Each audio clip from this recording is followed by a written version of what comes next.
here, but when I click it, I don't see anything. Okay, here's somebody. The Curves. Okay, one guest request. All right. Come on, beautiful. Hi.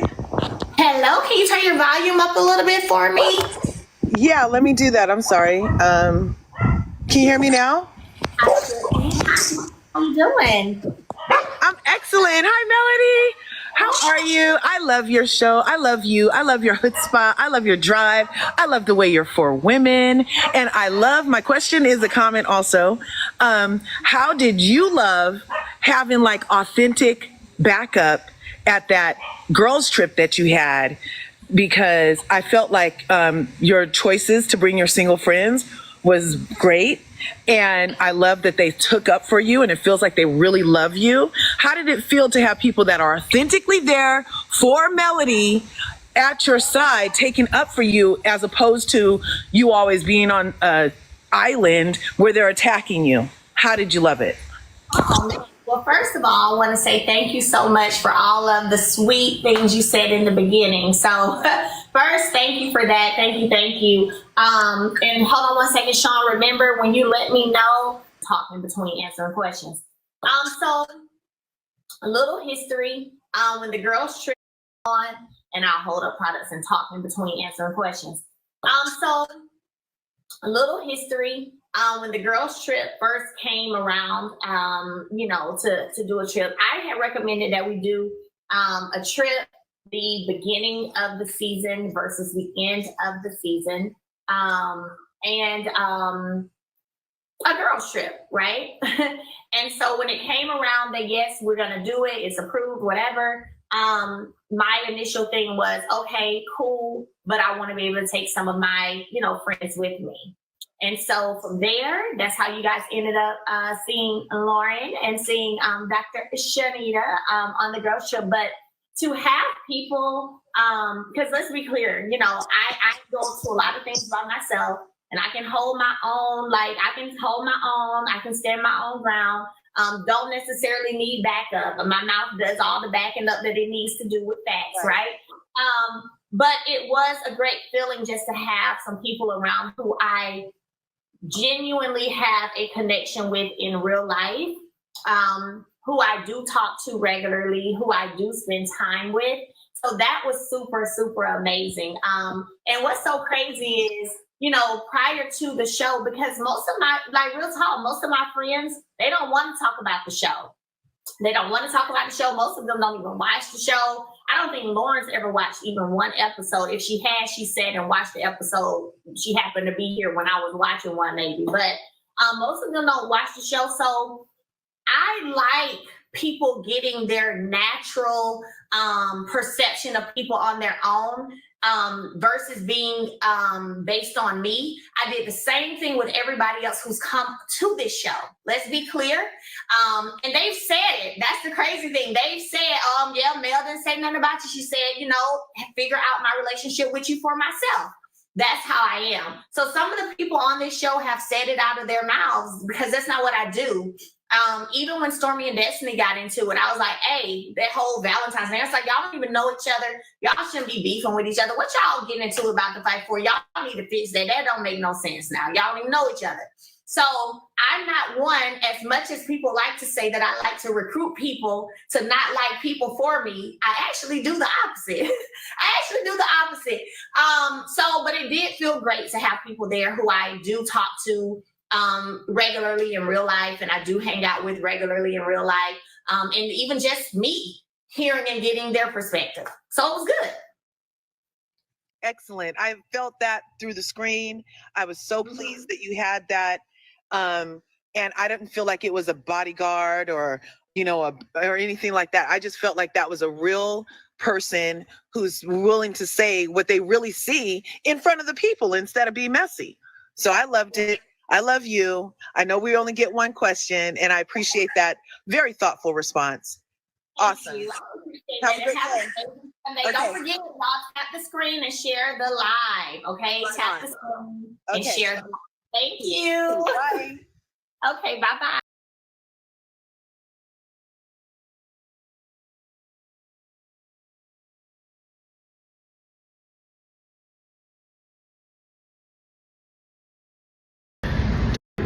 Okay, I know I started at the end of closing arguments, but that's only because when I walked into the courtroom and saw Erica's pink dress on the screen, you know, the Bravo holic inside of me like squealed. But, you know, overall, I think the government had a really strong closing argument. I will say, I do think that the defense also brought up some pretty strong points in their closing as well. Now, we've listened to the government give their closing, we listened to the defense give their closing.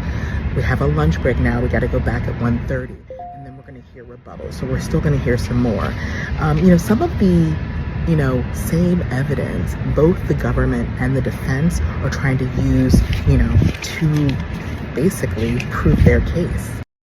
During the government's closing, they talked about how from 2015 through 2020, Tom Girardi put in $38,774,000 of his own money into the Girardi Keys operating accounts, and he put in $43,475,000 from 2017 through 2020 into the Girardi Keys trust accounts.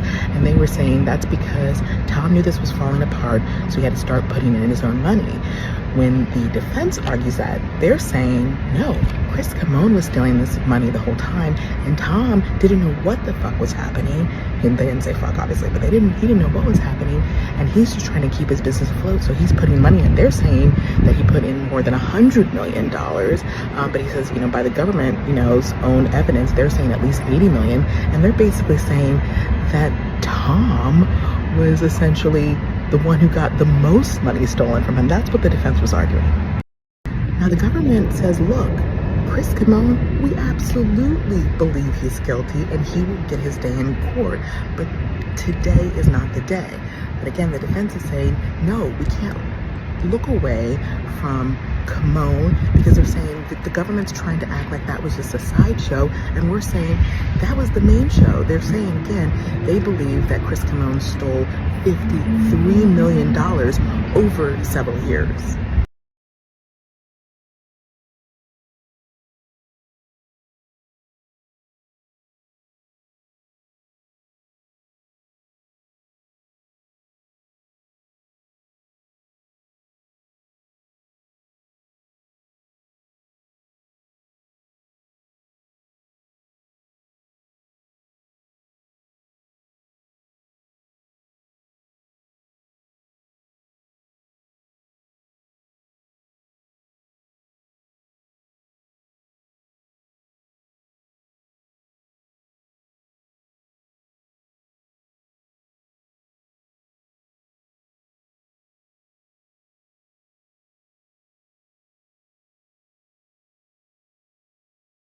Okay, it's in the jury's hands, waiting outside the front of the courtroom. Pretty much they're gonna deliberate until regular 4:30 time is the day that we've been leaving every day. The judge said she's gonna keep the same hours, so they have until 4:30 to deliberate.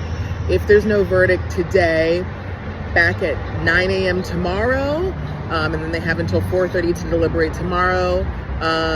So just kind of waiting outside for any notice that or activity that there's going to be a verdict.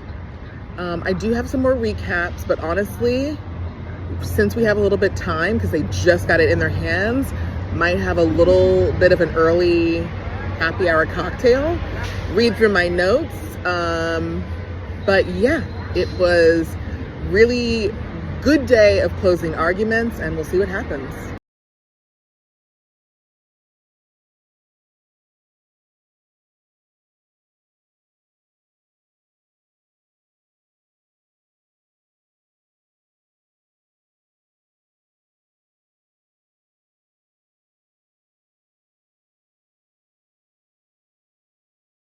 Return a verdict today for Tom Girardi, and will he be found guilty on all 4 counts of wire fraud? My prediction. Okay, hopefully this is the last morning video I make in front of this courthouse for at least a little while. Tom Girardi did arrive around 8:30 today. I just got here, so I missed it, but I did get word that he has arrived, so he is here in the courthouse.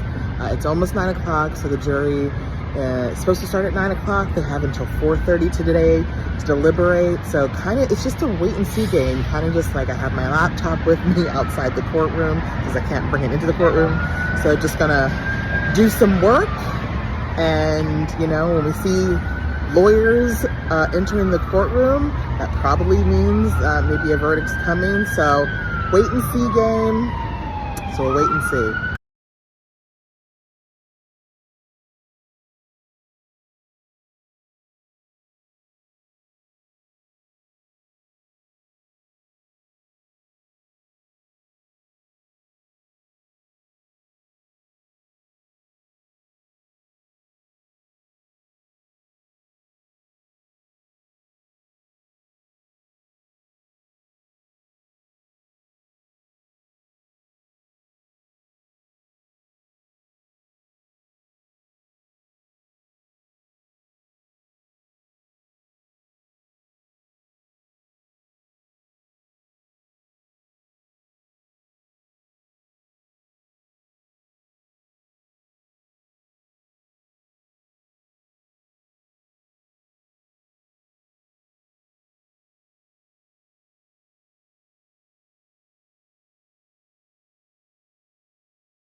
Tom Girardi was just found guilty, all 4 counts of wire fraud. Guilty, guilty, guilty, guilty. The jury was unanimous. His sentencing date has been scheduled for December 6, 2024 at 1:30 p.m. Now, for each count of wire fraud, he faces a maximum of 20 years in federal prison. After that, there will be a response. I'm sure there will be appeals, but Tom Girardi is guilty. I'm gonna get him coming out of the courtroom. This time, he's coming out a convicted felon. All the media is waiting outside, waiting for Tom to come out. Everybody wants to see Tom Girardi, the now convicted Tom Girardi, found guilty on all 4 counts. Let's see him come out. He hasn't come out yet, but as soon as he does, I'm gonna get the first shot of him. Tom Girardi was just found guilty. Living with HIV, to black folks living in poverty, to working class black folks, to middle class black folks, right? There's not a particular category of black folks this is happening to. There's almost this really weird thing happening where people assume that if you're voting for Harris, you suddenly don't care about all these other issues, right? Like you're not thinking about this clearly and you're not pushing hard enough, which is fascinating to me. It's fascinating and a little insulting, both to my intelligence and to yours, to assume that me voting for someone means I'm settling against all these other issues. I must also admit that as an organizer and someone who's been an activist for a number of years, who have been pushed against the police, pepper sprayed, etc., you name it. If you are in DC, many of you have worked with me for a long while, and have certainly in 2013, 14, 15, 16, 17, around these issue areas. And, you know, I deeply feel compassionate about the issue of Palestine and free Palestine. And it's broken my heart the way I also hear us discussing the uncommitted movement, who really just want to see people do and be better. I just need us to all recognize that there are really many issues why Palestinian folks are not going to vote for anyone in this campaign, in this election, right? Many of them are seeing genocide happen, and that is their approach. I can't be mad at that approach personally. If I saw genocide happening to my families in 2024, I can't tell you how I would vote personally, right? I'm just not sure if how that engagement will look like for me. As someone who's voted in every election, local, state, and federal, I probably still would, right? I think that's just the best way to move forward and to engage people, community, policymakers, what have you. Where I draw the line, however, is making it seem like we are the problem for also caring about our families and our communities as well. We are not the problem. We need to talk about white supremacy and white supremacists. We need to talk about those who are clearly keeping money in politics. We need to blame those who are restricting our right to vote, restricting reproductive or expanding reproductive oppression, who are pushing against education and equity, who are pushing against or for many times police violence. Those are the people we need to be pushing against, not us. Still, I desperately hope we can figure this out before November 5th, because the reality is we may be mad at each other now. We may be, frustrated against each other, but the one thing that's going to be true and clear is that we're going to need each other. We're going to need each other. So I don't know if this is my call for solidarity, my call for us to be patient with one another, to show more grace to one another, or it's really just my plea to stop blaming the very communities who are also oppressed. We have to stop that. There are many reasons why people are voting for Harris. There are many reasons why people are deciding to not. I just hope everyone, regardless of what we do, is happy with their decision. I hope people become happy with their decision. I know I'm voting for Harris, and I'm going to ultimately be happy with my decision 100% for that, because I know the reasons why I'm doing it. And I really pray everyone can say the same. That's really hope, because my God. So I've thought about this for a while, if I wanted to even write a video on this or make a video